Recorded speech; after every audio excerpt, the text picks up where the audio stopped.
आचार्य जगत गुरु श्री अविचल देवाचार्य जी महाराज की, श्री सब संतन की, श्री सब देवन की, श्री ज्ञान संप्रदाय की, श्री गुरुगादी सारसापुरी की, श्री कैवल धाम की, श्री कथा सत्संग प्रारंभ का सत कैवल साहिब, सत कैवल साहिब, सत कैवल साहिब, सत कैवल साहिब।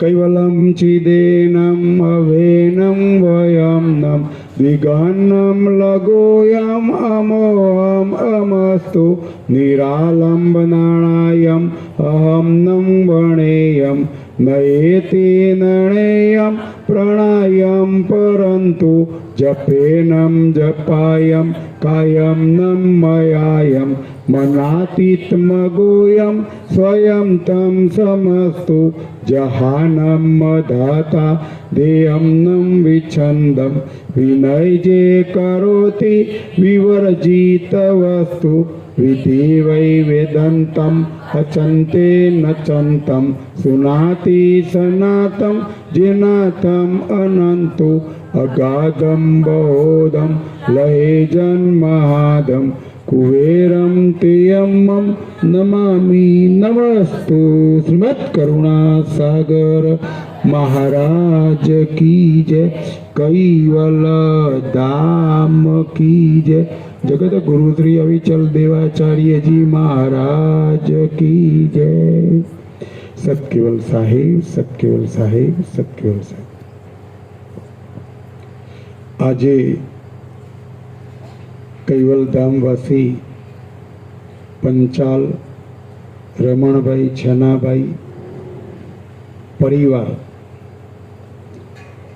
एमना परिवार में एमना पुत्र पंचाल वसंतभाई छनाभाई,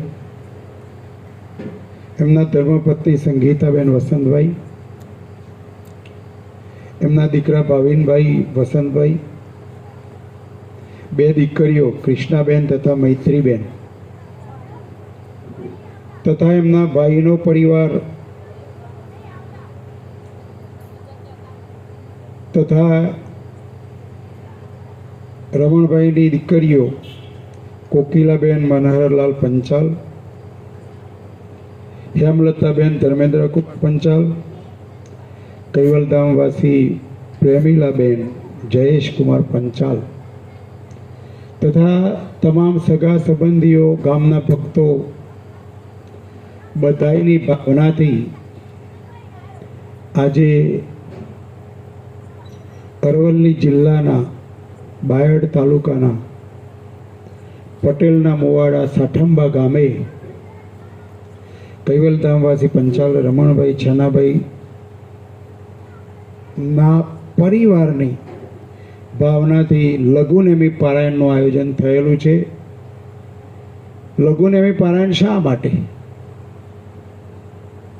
તો લઘુનેમી પારાયણ એટલા માટે કે આપણા સમાજના નિયમ પ્રમાણે, આપણા રિવાજ પ્રમાણે કોઈ પણ વ્યક્તિનું જ્યારે મરણ થાય ત્યારે મરણના પાછળ બધાએ કંઈક ના કંઈક પ્રવૃત્તિઓ કરતા હોય છે।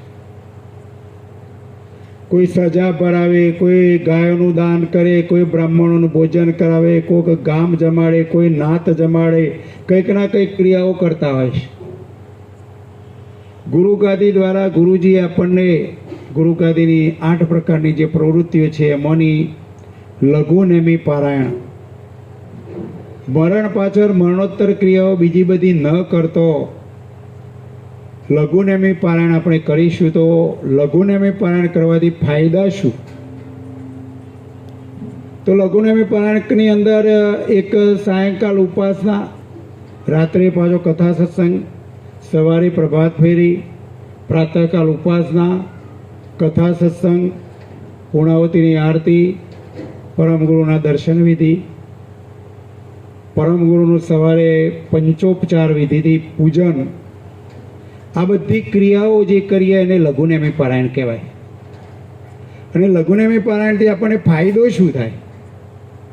जो कोई पण कार्य आपणे ज्यारे करीए तो पहेला आपणे शुं शोधीए? फायदो शोधीए। કે મને શું મળશે, પછી ફાયદામાં પાછા આપણે વધારે કયો ફાયદો થાય, આપણે બધા આ સંશોધન કરતા હોઈએ છીએ. માનો કે આપણે ખેતી કરીએ છીએ તો ખેતીની અંદર આપણે વિચારીએ કે ભાઈ સારું બિયારણ મળે, કોઠારનું બિયારણ વાવતા હોય ને 40 મણ ઘઉં પાકતા હોય ને કોઈ કંપની એમ કે હું 80 મણ પાકું એવા ઘઉંનું બિયારણ આપું, તો આપણે શું કરીએ? તરત જ બિયારણને બદલી નાખીએ કે ભાઈ 80 મણ પાકે એ પહેલું પકડીએ. એ જ રીતના ધંધો કરતા હોય તો ધંધાની અંદર પણ જેમાં વધારે નફો થતો હોય એનો પ્રયત્ન આપણે વધારે કરીએ. નોકરીમાં કોઈ કંપની આપણને પગાર 25,000 આપતી હોય, કોઈ કંપની એમ કે હું 50,000 પગાર આપું છું, તો આપણે શું કરીએ? નોકરી બદલી નાખીએ. એમ ધાર્મિક ક્રિયાની અંદર પણ બધાએ મરણોત્તર ક્રિયાની અંદર કોઈ સજા ભરાવે, કોઈ ગાયોને દાન આપે, કંઈક ના કંઈક બ્રહ્મ ભોજન કરાવે, આવી પ્રવૃત્તિઓ કરતા હોઈએ. પણ એ પ્રવૃત્તિ કરવાથી શું લાભ અને લઘુનેમી પારાયણ કરવાથી આપણને શું લાભ મળે? આ બે વસ્તુનો વિચાર કરવાનો છે. તો બીજી બધી જે પ્રવૃત્તિઓ છે એ પ્રવૃત્તિઓ કરવાથી માત્ર એક સારું કર્મ બને. પ્રવૃત્તિઓ કોઈ ખોટી નથી, પણ એ પ્રવૃત્તિથી માત્ર આપણે સારું કર્મ બને. સારું કર્મ બને તો આપણને વૈભવી સુખ મળે.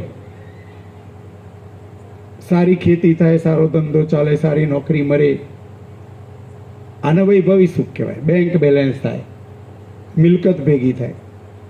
કારણ કે કર્મ તો સારું બનવાનું જ છે. કોઈ પણ ધાર્મિક ક્રિયા કરો એટલે કર્મ સારું બને, અને સારું કર્મ બને તો કૈવલ કરતાનો કાયદો છે કે હે અંશ, હું તને કર્મ કરવાની સત્તા આપું છું, પણ તું જે કર્મ કરે એનું ફળ હું આપીશ. એટલે આપણે બધા સારો જેટલો કર્મ કરીએ એનું સુખ મળે, ખોટો કર્મ કરીએ એટલું દુઃખ મળે. આપણું ભાગ્ય આપણે જ બનાવવાનું. કૈવલ કરતા એ તમામ દેવઘાટ હોય, દાનવઘાટ હોય, માનવઘાટ હોય, જ્યારે આ ઘાટમાં આપણે આવ્યા ત્યારથી જ કર્મ કરવાની સત્તા લઈને આવ્યા છીએ. સારું કરો, ખોટું કરો, ચોરી કરો, લૂંટફાટ કરો, કે ગોમ જમાડો, કે નાત જમાડો, ગમે તે કરો, પણ સર્જનહાર રોકવા આવતા નથી. કેમ? કોઈને રોકવા આવ્યા? સારું કરો તો રોકવા ના આવે, પણ ખોટું કરો તો આવવા જોઈએ, પણ તો એ નથી આવતા. કેમ? સર્જનહાર કહી રહ્યા કે હે અંશ, તારે જે કરવું હોય બધું એ કર્મ કરવાની છૂટ, પણ તું જે કર્મ કરી છે એનું ફળ હું આપીશ. એ સત્તા હું બીજા કોઈને આપી નથી અને આપીશ નહીં. અને જો આપણને આપ્યું હોય તો સારું સારું ભોગવીએ અને દુઃખના દાડા ના ભોગવીએ. પણ કર્મ કરવાની સત્તા આપણી જોડે નથી. એટલે સારો કર્મ કરીએ એનું સુખે આપણને મળે, અને ખોટો કર્મ કરીએ એનું દુઃખ પણ આપણા જ ભોગવવાનું. એટલે લઘુ પારાયણ સિવાયની બીજી પ્રવૃત્તિઓથી કર્મ સારું થાય, પણ એ કર્મનું ફળ આપણને સુખ દુઃખ મળે, પણ એ સુખ ક્યાં સુધી? શરીર છે ત્યાં સુધી. શરીર છૂટી ગયા પછી કશું આપણું નહીં.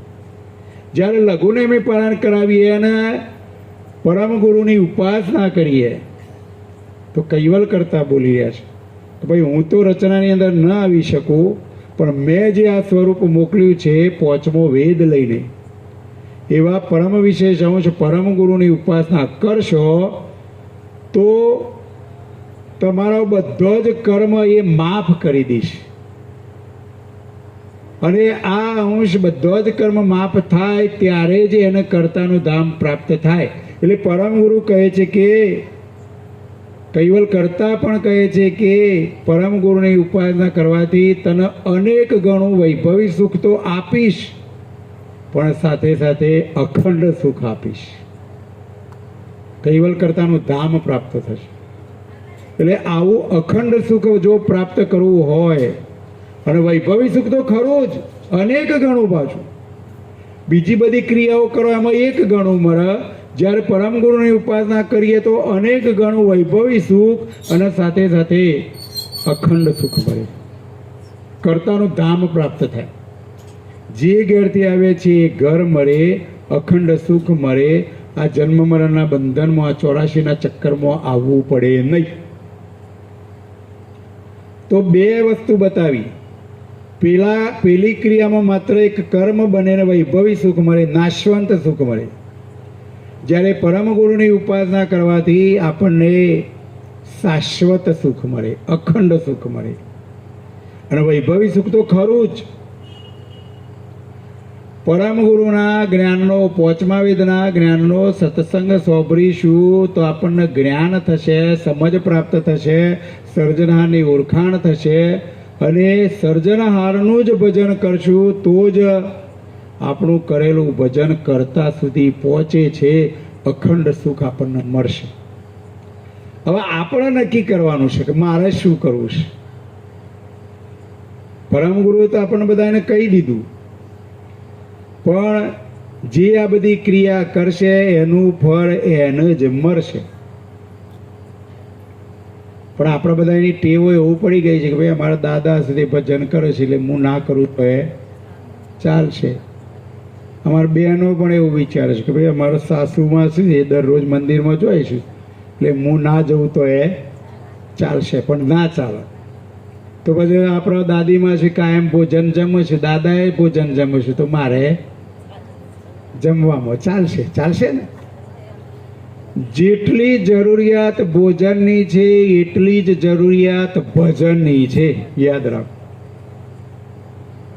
ભોજન છે એ શરીરને તંદુરસ્ત રાખે છે, ભજન છે એ મનને જ્ઞાનથી નીડર બનાવે છે, જેના કારણે આપણને અખંડ સુખ મળે, કર્તાનું ધામ પ્રાપ્ત થાય. જે ઘેરથી આવે છે એ ઘર મળે. આ જન્મ મરણમાં, આ ઉપાધિઓમાં, આ ત્રિવિધિના તાપમાં, આ જુદા જુદા પ્રકારના ટેન્શનોમાં આવવું પડશે નહીં. એમાંથી મુક્ત થવું હોય, અખંડ સુખ મેળવવું હોય, કાયમ માટેનું સુખ મેળવવું હોય તો પરમ ગુરુની ઉપાસના, કૈવલ કરતાનો અમર મંત્ર, કૈવલ કૈવલ પ્રગટ જાપ, આપણું મન આની અંદર જોડેલું હશે તો અખંડ સુખ મળશે. આ બધી જ બાબતોને સમજવા માટે આપણે ધર્મગ્રંથોના અભ્યાસથી આપણને જ્ઞાન થાય અને ધર્મગ્રંથના આધારે જ આપણે આજે કથા સત્સંગ ચલાવીશું. સક્રત ચિંતામણી નામનો ગ્રંથ છે, 17મું અંગ આવ્યા છે. વ્રેહ વૈરાગ્ય દેખાવન કો અંગ 17મું. વ્રેહ અને વૈરાગ. વૈરાગ તો બધાને લાગે છે, પણ વૈરાગમાં અતિ ઉજાગ્રત તીવ્ર ભાવ પેદા થાય એવો વૈરાગ આપણને લાગવો જોઈએ. પછી વૈરાગ ઘણા લાગે પણ દેખાદેખી લાગે કે ભાઈ આજે અમારા વસંતભાઈનો સંબંધી છે અને આજે એમને બોલાયા છે એટલે જવું પડશે. એ વૈરાગ ખરો પણ સંબંધ પૂરતો ના. અહીંયા કર્તા સાથે આપણો ભાવ જોડવાનો છે, એવો તીવ્ર વૈરાગ પ્રાપ્ત કરવાનો છે. તો પરમ ગુરુ અહીંયા કહી રહ્યા છે કે આપણો વ્રેહ વૈરાગ તીવ્ર પેદા થાય એવી હકીકત પરમ ગુરુ આપણને બતાવી રહ્યા છે. તો અંગ 17મું, પહેલી ચોપાઈ.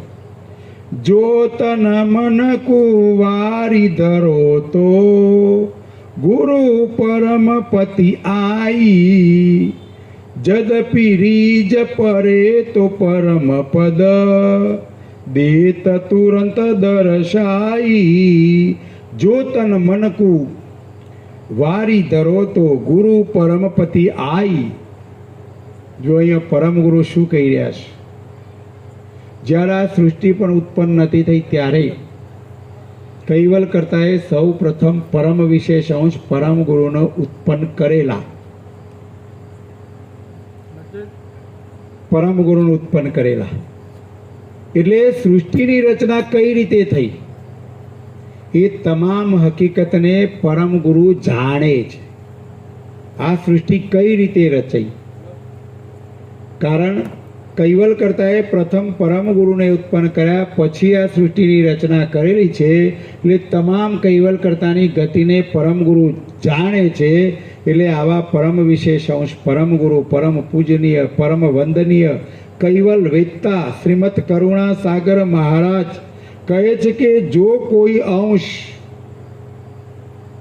પોતાનું તન મન ધન બધુંએ પરમ ગુરુને અર્પણ કરશે તો તેના ઉપર પરમ ગુરુની રીજ કાયમ માટે રહેશે. વાતે સાચી છે. આપણે કાયમ જો પરમ ગુરુને યાદ કરીએ, કાયમ એમની ઉપાસના કરીએ, કાયમ એમનું રટન કરીએ કૈવલનું રટણ કરીએ તો કૈવલ કર્તાની દ્રષ્ટિ પરમ ગુરુ, કારણ કે પરમ ગુરુ કૈવલ કરતા એકમેક છે. આપણે ગુરુ મહિમાની અંદર બોલીએ છીએ પતિપદ પરમ ગુરુ એકમેક સમજે જે સંત એ મોટો વિવેક. 105 વર્ષ માટે પરમ ગુરુએ આ માનવઘાટનું શરીર ધારણ કર્યું. અને માનવઘાટનું શરીર એટલા માટે ધારણ કર્યું કે માનવઘાટને આ પાંચમા વેદનું જ્ઞાન સમજાવવા માટે, પાંચમા વેદનું જ્ઞાન જગતના જીવો સમજી શકે એટલા માટે પરમ ગુરુ 105 વર્ષ માટે આ મનુષ્ય ઘાટ ધારણ કરીને આ વિશ્વની અંદર પધારેલા એવા પરમ ગુરુ પ્રત્યે જેનો દ્રઢ વિશ્વાસ હોય, પરમ ગુરુના વચનો ઉપર પહેલાં તો, કારણ કે જગતની અંદર વચનો તો ઘણા લોકો બોલતા હોય છે, પણ પરમ ગુરુના જે વચનો છે એ સત્ય છે, સનાતન છે, એવો આપણને દ્રઢ વિશ્વાસ આવે અને આપણું તન મન ધન બધું જો પરમ ગુરુને અર્પણ કરશું તો તેના ઉપર પરમ ગુરુની રીજ થાય છે. અને પરમ ગુરુની રીજ જેના ઉપર થઈ એને પરમ ગુરુ કૈવલ કર્તાનો દર્શન કરાવે છે, કૈવલ કર્તા સાથે એકતા કરાવે છે. અને કૈવલ કર્તા સાથે એકતા થાય તો આ અંશ જે ઘેરથી આવ્યો છે એ ઘર, આપણું બધાનું ઘર કયું? કૈવલ ધામ. કુળ કયું? કૈવલ કુલ. આ અંશનું કુલ કૈવલ કુલ. સજાતિ એ કૈવલ કર્તાની સજાતિ, અને સજાતિનું જ ભજન કરીએ તો જ કર્તાનું ધામ પ્રાપ્ત થાય. એટલે અહીંયા પરમ ગુરુ કહી રહ્યા છે કે આવો આપણો દ્રઢ વિશ્વાસ પરમ ગુરુના વચનો ઉપર અને દ્રઢ ભાવ, વિશ્વાસ હોય પણ ભાવ ના હોય તો એ કામ ના થાય. અને જેનો બધાએ આપણે બધા કથા સાંભળીએ છીએ, ઘણા બધા અનુયાયીઓ છો બધાએ, પણ જો દરેકનો પરમ ગુરુ પ્રત્યે ભાવ કેવો છે એના આધારે જ એને પરમ ગુરુ સુખ દુઃખ આપતા હોય છે. તમે વિચાર દ્રષ્ટિથી વિચારજો, જેનો પરમ ગુરુ પ્રત્યે હૃદયનો ભાવ હશે એને પરમ ગુરુ કશુંય આપવામાં બાકી રાખતા જ નથી. અને કેટલાય લોકોને એના અનુભવો થયા છે અને પરમ ગુરુની કૃપા થતી જ હોય છે. પણ ઘણાને દ્રઢ વિશ્વાસ ના હોય, ઘણાને ઉતાવળ હોય કે હું રોજ પરમ ગુરુનું ભજન કરું તો એ મારા હું જોતા નહીં. ઘણાને મનમાં આવું થતું હોય છે, પણ ના, તમને એ ખબર ના હોય અને પરમ ગુરુ જુદી રીતે બધું આપતા હોય છે એ આપણને અનુભવ થાય. કદાચ દેખાય નહીં પણ અનુભવ થાય. એટલે અહીંયા પરમ ગુરુ કહી રહ્યા છે કે જેનો પરમ ગુરુ પ્રત્યે હૃદયનો ભાવ, પરમ ગુરુ કે જે મારા પ્રત્યે જેનો હૃદયનો ભાવ હોય, મારા વચનો ઉપર દ્રઢ વિશ્વાસ હોય, જેના હૃદયમાં પરમ ગુરુનું સ્થાપન થઈ ગયું એનું કામ પરમ ગુરુ કશુંય બાકી રાખતા નથી. આપણું મન પરમ ગુરુ સાથે જોડી દઈશું તો પરમ ગુરુ કાયમ માટે આપણા હૃદયની અંદર બિરાજમાન હશે જ. અને પરમ ગુરુ જો બિરાજમાન આપણા હૃદયમાં હશે તો આપણો બેડો પાર, કશું એ બાકી રહેશે નહીં. પણ એના માટે અનુભવ કરવો પડે. પરમ ગુરુ કહી રહ્યા છે એ પ્રમાણેની ક્રિયા કરવી પડે, એ પ્રમાણે સમજવાનો પ્રયત્ન કરવો પડે. પણ પછી ઉપર સલતું કરીએ કે એ પરમ ગુરુ બાપા દુઃખ આવે દારા પાછું, પહેલું સુખ હોય દારા નહીં.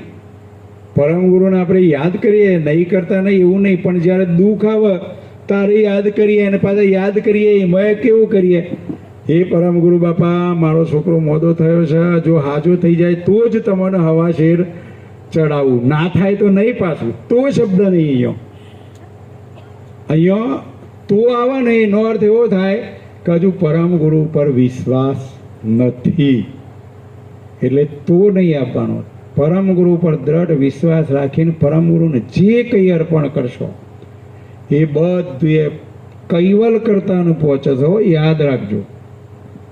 વિશ્વમ બ્રહ્મ વિદ્વાન નિધિ નામના ગ્રંથની અંદર કૈવલ કરતા પોતે બોલ્યા છે કે હું સર્જનહાર છું, હું કૃતની અંદર આવી શકું નહીં, રચનાની અંદર કોઈ દારો રચયિતા હોય જ નહીં. વિચાર દ્રષ્ટિથી વિચારો, કે ભાઈ કુંભારે માટલો ઘડ્યો તો માટલો ઘડનાર કુંભાર છે, પણ કુંભાર કોઈ દાડો માટલું ના બને. ખેડૂતે અનાજ પકવ્યું, પણ ખેડૂત કોઈ દાડો અનાજનો દાણો કે મગફળીનો દાણો બની શકે નહીં. એમ સૃષ્ટિના સર્જનારે આ રચના રચી છે, એ રચનાની અંદર રચયિતા કોઈ કાર્ય આવી શકે નહીં. કૈવલ કરતાએ પોચમો વેદ લઈને પરમ ગુરુને મોકલ્યા છે. પોચમો વેદ શા માટે લાવવો પડ્યો? તમને બધાને પ્રશ્ન પૂછું કે ભાઈ વેદ કેટલા? બોલો હેડો જવાબ આપો ફટાફટ, જેને ખબર હોય બોલો. વેદ કેટલા? 4. કોક બોલ્યું 4. આખું એ જગત કહે છે વેદ 4 જ, પણ ખરેખર મૂળમાં વેદ કેટલા હતા? 5 વેદ હતા. માનવઘાટનો પસારો કરવા માટે સૃષ્ટિના સર્જનારે સૌ પ્રથમ નિરંજન પુરુષને મોકલ્યા. નિરંજન પુરુષ દ્વારા આદ્ય શક્તિ પેદા થયો. આદ્ય શક્તિ નિરંજન. જુઓ, માનવઘાટનો આટલાથી પસારો શરૂ થાય છે.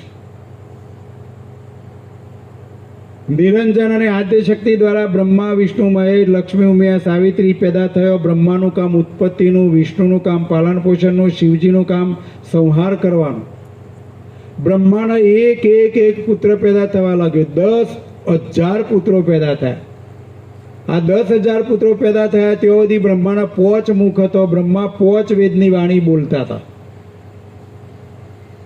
આદ્ય શક્તિએ બ્રહ્મા 5 વેદની વાણી બોલતા હતા, એટલે બ્રહ્માના 10,000 પુત્રો જે 5મા વેદનું જ્ઞાન ભણે એ કર્તાના ધામમાં જતો રહે, માયામાં ન આવે.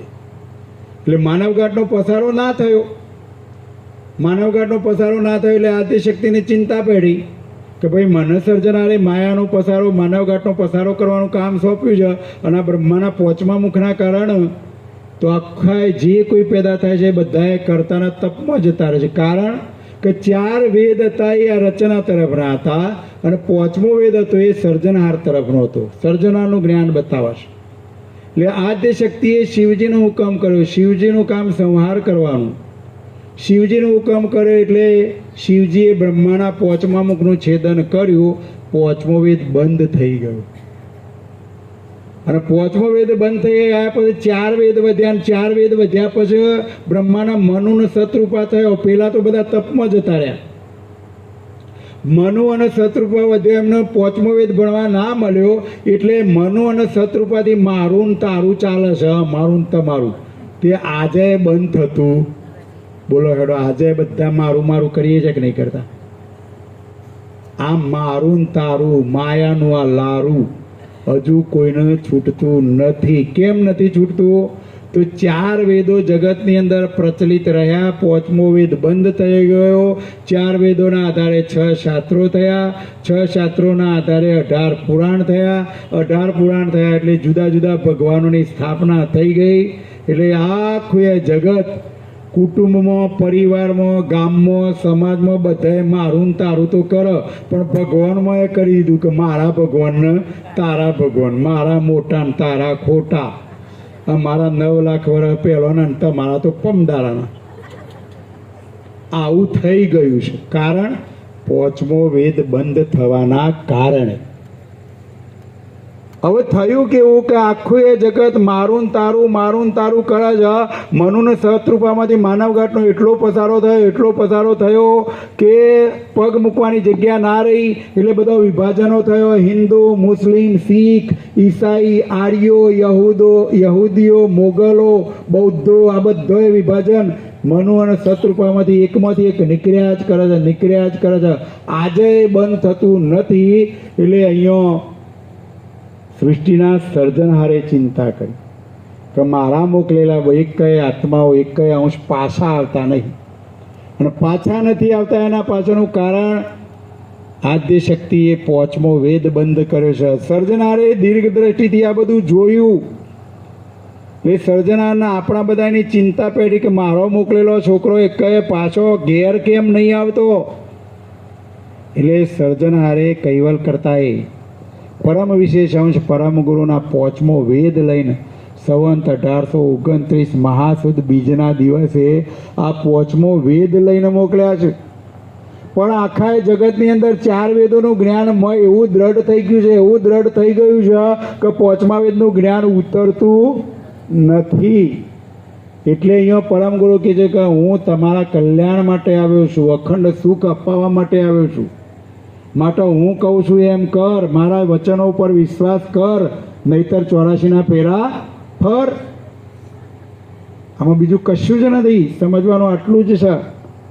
એટલે અહીંયા પરમ ગુરુ કહી રહ્યા છે કે જે મારા વચનો ઉપર, આ 5મા વેદના જે વચનો છે એ વચનો ઉપર દ્રઢ વિશ્વાસ રાખશે, એના ઉપર શ્રદ્ધા રાખશે, એ વચનોનો સમજ છે, સમજ્યા પછી એ આચરણ કરશે, એને ચોક્કસ હું કૈવલ કર્તાનું ધામ બતાવીશ, કર્તાના ધામમાં લઈ જઈશ. બસ પરમ ગુરુ આટલું કહી રહ્યા છે. શું કરવું એ આપણે વિચારવાનું, કેવું કરવું કેવું ના કરવું એ આપણે વિચારવાનું. એટલે આખું એ જગત 4 વેદોના આધારે બ્રહ્મજાળમાં પડી ગયું છે, બ્રહ્મમાં પડી ગયું છે. અને અહીંયા પરમ ગુરુ કહે છે કે તું મારું ને તારું છોડી દે, મારું ને તમારું છોડી દે. વાત સાચી કે ખોટી? મારું ને તમારું છોડવાનું કહ્યું છે, પણ છૂટતું નથી. ના છોડો તો વધુ નહીં, પોટલો બધીને હંગાથી લઈ દેજો, આવશે. એક ફૂટી કોડીએ સાથે આવવાની નથી. કશું એ મારું નથી, કશું એ તારું નથી, બધું એ પરમ ગુરુ કે સર્જનહારનું છે, કૈવલ કર્તાનું છે. કશું એ તારું એ નથી ને કશું એ મારું નથી. તું આવે તો તારે બંધ મુઠ્ઠી આવે તો જઈશ ત્યારે ખાલી હાથે જવાનો છે. બોલો હેડો, છોડાશે? પરમ ગુરુ કહે છે આજે ના છોડે તો કાલે, કાલે ના છોડે તો પછી, પછી ના છોડે તો શરીર છોડીએ દાડે છોડવાનું છે. ના કરતો હું અત્યારે તને થોડું એ કહી કે છોડાવવા માટે આવ્યો છું, તો છોડવું હોય તો છૂટે કે ના છૂટે? કાલથી છોડી દેજો. સવારે 1 કલાક મંદિરમાં આવીને પરમ ગુરુની ઉપાસના કરવાની, અને સોજે અડધો કલાક ઉપાસના કરવાની, અને અડધો કલાક સત્સંગ ભરવાનો. બોલો હેડો, બનશે? આટલું બનશે? હું નહીં કહેતો, પરમ ગુરુ કહે છે. કદાચ હું કહું તો કદાચ મારી વાત ના માનતા, પણ પરમ ગુરુ કહી રહ્યા છે એટલે પરમ ગુરુની વાત તો તમારે માનવી જ પડશે, છૂટકો જ નથી. ક્યારે છોડશો? તારે શરીર છોડશું એ દાર, પણ ના, પરમ ગુરુ આપણને સમજાવી રહ્યા. કંઈક ના કંઈક નિમિત્તે કંઈક ના કંઈક પ્રવૃત્તિ કરો. કશું જ ના થાય તો સરસ આપ પરમ ગુરુનું મંદિર બને છે, તો મંદિરની અંદર સવારે 1 કલાક ઉપાસના, 100 જણા અડધો કલાક ઉપાસના. પણ ના, અઠવાડિયામાં 1 દાડો સામૂહિક ઉપાસના હોય તો એ 100% હાજરી રહેતી નથી. અનુભવની વાત કરું છું. કારણ હજુ આપણે સમજણના ઘરમાં આવ્યા નથી. એટલે છોડવાનો પ્રયત્ન કરો. માયા તો બધાને વર્ગી છે, માયામાં આપણે છીએ, પણ માયાની સાથે સાથે માલિકનું ભજન જેટલું કરશો, કારણ કે માયા છે એ આપણા વ્યવહારો માટે છે, અને માલિકનું ભજન છે એ આપણને અખંડ સુખ અપાવડાવશે. એટલે સમજણના ઘરમાં આવો, બસ બીજી કોઈ વાત નહીં. એટલે અહીંયા પરમ ગુરુ કહી રહ્યા છે કે હું આજે, હજુ એક વસ્તુ યાદ રાખો, હું કોઈ કથાકાર નથી, હું કોઈ સંત નથી, હું કોઈ જ્ઞાની નથી. હું તમારા જેવો જ એક સામાન્ય અંશ છું. પણ આ ધર્મગ્રંથનો અભ્યાસ કર્યો, 7 શ્રેણીની પરીક્ષા આપી, અને વળી થોડું થોડુંક બોલતા થયા એટલે આ કથાકાર બની ગયા છીએ. કથાકારમાં એક વસ્તુ કર, પરમ ગુરુ પ્રત્યે હૃદયનો આપણો ભાવ રાખીશું તો પરમ ગુરુ આ શરીરની અંદર પ્રવેશ કરીને પરમ ગુરુ જ આ બધું બોલવડાવે છે. હું બધાને કહું છું, હું તો એક માઇક છું. જેમાં માઇક છે, માઇકના પાછળ વ્યક્તિ બોલે છે, માઇક નહીં બોલતું. એમાં અત્યારે હું જે શબ્દો કાઢી રહ્યો છું એ મારું આ એક વાજુ છે, અને આ વાજા દ્વારા પરમ ગુરુના શબ્દો નીકળી રહ્યા છે. એટલે પરમ ગુરુના વચનો ઉપર દ્રઢ વિશ્વાસ રાખજો. વ્યક્તિને કોઈ દારો મહત્વ નહીં આપવાનું. કથાના જે શબ્દો છે એ શબ્દો, જ્ઞાનરૂપી શબ્દો ઉપર ધ્યાન આપી એને સમજવાનો પ્રયત્ન કરજો. એટલે પરમ ગુરુ કહી રહ્યા છે કે મારા વચનો ઉપર દ્રઢ વિશ્વાસ રાખશો તો હું તમને અખંડ સુખ અપાવીશ. પરમ ગુરુ અખંડ સુખ આપણને અપાવશે. એટલે નિર્ણય આપણે કરવાનો છે. પરમ ગુરુ તો કહી રહ્યા છે, પણ એ પ્રમાણે કરવું ના કરવું, માનવું ના માનવું, સ્વીકારવું ના સ્વીકારવું એ આપણા મનનો વિષય છે. જ્ઞાનને સમજીશું, હૃદયમાં ઉતારીશું તો મન મજબૂત બની જશે. અને ભોજન જમ જમ ખા ખા કરશું તો આ શરીર મજબૂત બની જશે. બંને કરવાનું છે.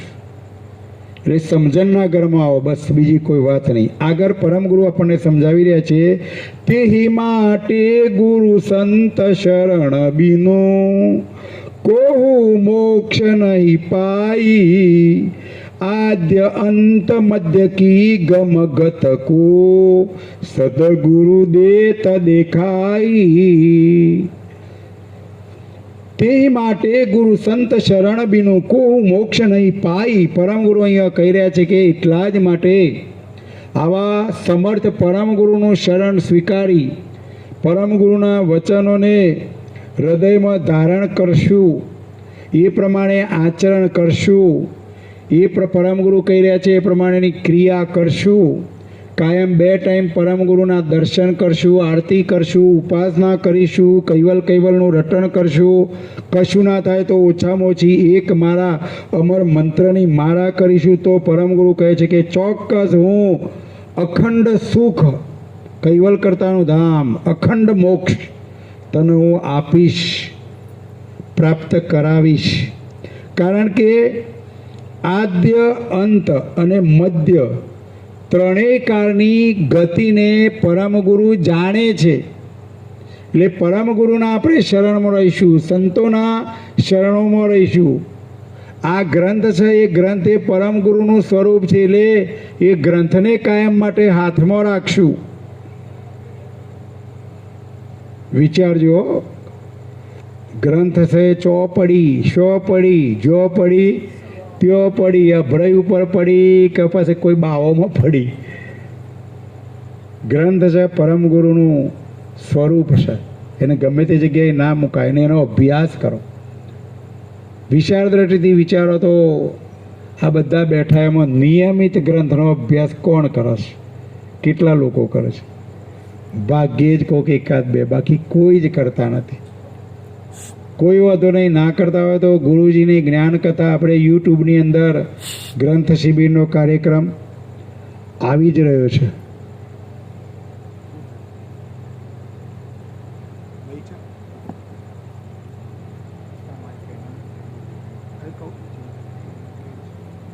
એટલે કહેવાનું તાત્પર્ય કે યુટ્યુબના માધ્યમથી ગ્રંથ શિબિર આપણને સાંભળવા મળે છે. એ રીતના આજની આ કથા પણ રેકોર્ડિંગ થઈ રહી છે. એટલે કદાચ ધ્યાનથી ના સાંભળી હોય તો યુટ્યુબની અંદર અંગ્રેજીમાં નરવેદ દીક્ષિત બંધુ અરવિંદભાઈ પટેલ યુટ્યુબની અંદર એટલું લખશો ને ચેનલ સબસ્ક્રાઈબ કરશો તો બધી જ કથાઓ આ યુટ્યુબની અંદર આવી જશે. એટલે આ ગ્રંથ આખો એ તમારા આગળનો અંગ સાંભળવો હોય તો એ બધો યુટ્યુબની અંદર મૂકેલો છે. આજે આપણે 17મા અંગનો અભ્યાસ કરી રહ્યા છીએ. એટલે કહેવાનો ભાવાર્થ કે આવા ગુરુના શરણમાં આપણે રહેશું તો જ આપણને જ્ઞાન પ્રાપ્ત થશે. કારણ કે પરમ ગુરુએ આદ્ય, મધ્ય અને અંત ત્રણેય કાળની ગતિને જાણે છે. એટલે તમામની હકીકત આવા સમર્થ ગુરુ આપણને બતાવી શકે છે. અને સમર્થ ગુરુ આપણને આવું જ્ઞાન સમજાવે. કારણ કે જ્ઞાન તો પાછો જગતની અંદર 4 પ્રકારનો ચાલી રહ્યો છે: રોચક જ્ઞાન, ભયાનક જ્ઞાન, પરચા જ્ઞાન. રોચક એટલે તમને રૂચે એવું જ કહેવામાં આવે, વાહ વાહ કરવામાં આવે, તમને હસાવવામાં આવે, તમે થોડીક વાર માટે ખુશ થાઓ. કોઈક સારો પૈસાદાર બેઠો હોય તો એનું નામ કહેવામાં આવે, એનું રટણ કરવામાં આવે, એની ઉપમા કહેવામાં આવે, એની તાલીઓ પડાવવામાં આવે. એટલે પેલા પૈસાદારને તો ફૂલી જાય ને પછી કથા પતી જાય એટલે પછી એ પૈસાદાર શું કરે, એને જેટલા ગજવામાં હોય બધા કથાકારને આપી દે કે ના આપી દે. જો રોચક જ્ઞાન આવું રૂચે એવું કહેવામાં આવે, એને રોચક જ્ઞાન કહેવાય.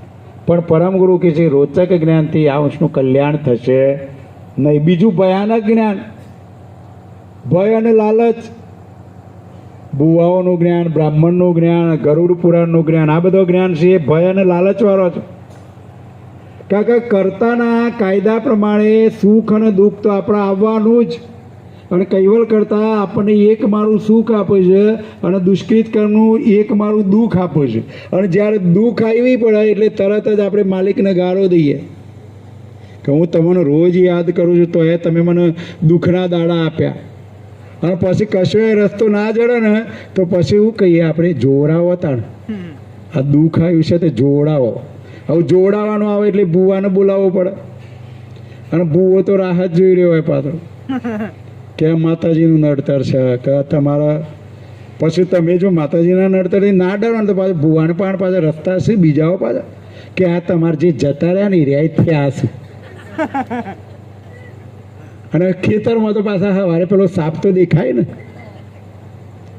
હવે જો અત્યારે હાલ હકીકત એ છે કે તમને બીજી બધી બાબતોથી તમે ના ડરો, પણ તમને તમારા ઘરના જ થયા છે અને એ જ તમને નડે છે એટલે ગમે તેવો ભગત હશે તો એ ડરી જાય. આ કર છે હો એક જાતની. અને એ ડર પેઠો એટલે પરત તમે કહેશો તારે ઓન ઠેકોણા પારો. હવે ઠેકોણા બેસાડવા માટે વિધિ કરવી પડે. વિધિ કરવામાં પણ તમે કહેશો કે વિધિ કરવા હું તૈયાર છું, પછી તો બહુ જોશે કે મારી પાર્ટી મજબૂત છે તો કે 2 લાખ થશે. માપની પાર્ટી હોય તો 50,000. જો આ જગતની અંદર શું આને ભયાનક જ્ઞાન કહેવાય. મારો કહેવાનો તાત્પર્ય શું છે કે જગતની અંદર આવું જ્ઞાન ચાલી રહ્યું છે, પણ પરમ ગુરુ કહે છે આ બધી ક્રિયાઓ કરવાથી તારું કલ્યાણ થશે નહીં. કલ્યાણ માટે માત્ર ને માત્ર તારા પરમ ગુરુના વચનો સાંભળીને એ પ્રમાણે આચરણ કરવું પડશે. એ પ્રમાણેની ક્રિયા કરે તો જ કર્તાનું ધામ પ્રાપ્ત થશે. આ તો જગતની અંદર ધર્મના નામથી ધંધાઓ આ રીતના ચાલી રહ્યા છે. ત્રીજા પ્રકારનું જ્ઞાન છે પરચા જ્ઞાન. કોઈ સિદ્ધ પુરુષ હોય ને પરચો આપ્યો તો એ જેને સિદ્ધિ બળ પ્રાપ્ત કર્યું હોય એની વાહ વાહ થાય, પણ તમે એની વાહ વાહ ને એની વાતો સાંભળજો તો તમારું કલ્યાણ થશે નહીં. એટલે જગતની અંદર રોચક જ્ઞાન, ભયાનક જ્ઞાન, પરચા જ્ઞાન, આ 3 જ્ઞાનથી કોઈ કાર્ય કલ્યાણ થશે નહીં. કલ્યાણનો અર્થ શું? કર્તાનું ધામ પ્રાપ્ત થવું. કર્તાનું ધામ પ્રાપ્ત ન થાય એ અંશ પાછો આ 84ના ચક્કરમાં એને આવવું જ પડશે. ટૂંકમાં કહું તો 5મા વેદનું જ્ઞાન જ્યાં સુધી નહીં થાય ત્યાં સુધી આ અંશનું કલ્યાણ થવાનું નથી નથી ને નથી. આ જન્મે નહીં તો આવતા જન્મે, આવતા જન્મે નહીં તો એના પછીના જન્મે, એના પછીના જન્મે તો પછી એ પણ 5મા વેદનું જ્ઞાન થશે. પરમ ગુરુના શરણમાં આવીશ તો જ તારું કલ્યાણ થશે. આપણે બધા હું ને તમે તો ભાગ્યશાળી કહેવાઈએ કે આજે આ રમણભાઈ એના પરિવારે લઘુને મેં પારાયણ રાખ્યું ને તમને મને બધાને આવો જ્ઞાન કથાનો લાભ મળ્યો. 5મા વેદનું જ્ઞાન મળ્યું અને આપણને એક રસ્તો જડ્યો કે ભાઈ પરમ ગુરુની ઉપાસના કરશું, કૈવલ કર્તાનું ભજન કરીશું, એમનો જ અમર મંત્ર કરશું તો જ અખંડ સુખ મળશે. બીજી બધી જે કોઈ દેવી દેવતાઓ ઈશ્વરી અવતારોની ઉપાસના કરવાથી માત્ર ને માત્ર વૈભવી સુખ મળશે. કોઈ પણ દેવી દેવતાઓ બધાએ પૂજનીય છે, વંદનીય છે, પણ એમના દ્વારા અખંડ સુખ નહીં મળે. એમના દ્વારા આપણને વૈભવી સુખ મળે, નાશવંત સુખ મળે. એટલે નાશવંત સુખ તો પરમ ગુરુ કહ્યું હું તને અનેક ગણું આપું, પછી તારે બીજે કેવો ભટકવાની જરૂર છે? પરમ ગુરુની જો એક વસ્તુ સમજો કે બીજા દેવી દેવતાઓની તમે ઉપાસના કરશો તો એટલો જ સમય, એટલું જ બોલવાનું, એટલી જ ક્રિયા બધો જ એના જ થશે અને લાભ મળશે ફક્ત વૈભવી સુખ. એની જગ્યાએ પરમ ગુરુની ઉપાસના કરો તો અનેક ગણું વૈભવી સુખ તો પરમ ગુરુ કે હું આપીશ, સાથે સાથે અખંડ સુખ આપીશ. તો એના એ જ સમય, એના એ જ માનવગાટ, એના એ જ ક્રિયા. તો આપણે પરમ ગુરુની ઉપાસના શા માટે ના કરીએ? અખંડ સુખ શા માટે પ્રાપ્ત ના કરીએ? બસ સમજણના ઘરમાં આવો, સહેજ સમજ ઘેર આવો હો સંતો ભાઈ, સહેજ સમજ ઘેર આવો. સમજણના ઘરમાં આવવાનું છે. એટલે આવી રીતના આપણને પરમ ગુરુ જુદી જુદી રીતે એમના જે વચનો છે, વચનો ઉપર દ્રઢ વિશ્વાસ રાખીશું અને કાયમ પરમ ગુરુના સમક્ષ રહેશું, પરમ ગુરુને કાયમ યાદ કરીશું. વાતમાં ગમે ત્યારે જો અટકી પડો તો પરમ ગુરુને તમે યાદ કરજો, તમારું કશું અટકી નહીં પડે. પણ ના, આપણા બધાની ટેવો એવી પડી ગઈ છે કે જો છોકરું કે જરાય મોડું થયું તો તરત માતાજીની બાધા, કો તો પીરની બાધા, કો તો કોક ના કોક સગા સંબંધી કે મિયા બાધા રાખી તું એ રાખ. પરમ ગુરુ કે જે વચનો ના હો પડીએ અને બીજી બધી ભ્રમણાઓમાં પડીએ છીએ. એટલે પરમ ગુરુ કહી રહ્યા છે કે જગતની અંદર જે કોઈ બધી ક્રિયાઓ ચાલી રહી છે એ ક્રિયાઓથી માત્ર વૈભવી સુખ મળશે, પણ પરમ ગુરુની ઉપાસનાથી અખંડ સુખ મળશે. અને અહીંયા પરમ ગુરુ તો કહી રહ્યા છે કે જગતના જીવોને કર્તાનું ધામ પ્રાપ્ત કરવું હોય તો કાયમ માટે પરમ ગુરુના શરણમાં, આ ગ્રંથોના સંગમો, સંતોના સંગમો ચોક્કસ રહેવું પડશે. આદ્ય અંત દેખિત સે હોવત દિવ્ય નૈન દુરહિત કે કછો ન રહત તાય અનપેક્ષિત કરતા કરત ઉત ઈત કે. આદ્ય અંત દેખિત સે હોવત દિવ્ય નૈન દુરહિત કે. પરમ ગુરુના જ્ઞાનના પ્રતાપે બધા જ અંશો પોતાના દિવ્ય નેત્રો, એટલે કે પોતાનું જે સ્વરૂપ, જે સુરતા, જે અંદરની ઓખો, આપણે બધા બહારની ઓખેથી તો બધું જોઈએ છીએ અને બહારની ઓખેથી બધું જોઈને બધી ક્રિયાઓ, કેટલાય પ્રકારની ક્રિયાઓ કરીએ છીએ, પણ જે અંદરનો જે ચક્ષુ છે એને જ્ઞાન ચક્ષુ કહેવાય. ઓખો વાખ્યા પછી જે દેખાય, જો તમે અહીંયા બેઠા છો પણ તમારા ઘેર કઈ જગ્યાએ ખાટલો પાથરેલો છે, કઈ જગ્યાએ શું મૂકેલું છે, બધું જ દેખાશે. કોઈક અમેરિકા ગયો હોય, અહીંથી 37,000 કિલોમીટર અમેરિકા દૂર છે, તો એ તમને અહીંયા રહે અમેરિકા દેખાશે, જે અમેરિકા જઈને આવ્યું હોય એને. આટલી આ અંદરની જે નૂરતા છે, અંદરની જે ઓખો છે, એની અંદર આટલી તાકાત રહેલી છે કે એક સેકન્ડની અંદર આટલું બધું જોઈ શકે છે. એમ અહીંયા પરમ ગુરુ કહી રહ્યા છે કે મારા શરણમાં જે આવશે એને,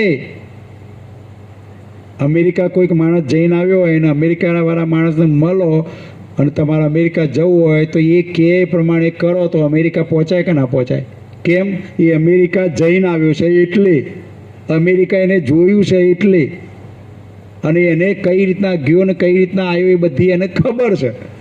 એટલે એ જે પ્રમાણે વર્ણન કરે એ પ્રમાણેની ક્રિયા કરો તો અમેરિકા પહોંચાય કે ના પહોંચાય? એમ પરમ ગુરુ કીધું હું કર્તાના ધામમાંથી આવ્યો છું, કર્તાને હું એકમેક છું, એટલે હું તને ત્યાં લઈ જવા માટે આવ્યો છું. એટલે હું કહું છું એમ કર, તારો અંદરનો જ્ઞાન ચક્ષુ છે હું ખોલી તને આદ્ય અંત મધ્ય ત્રણેય કાળની જે ગતિ છે એ ગતિ તને હું સમજાવીશ, તને હું બતાવીશ.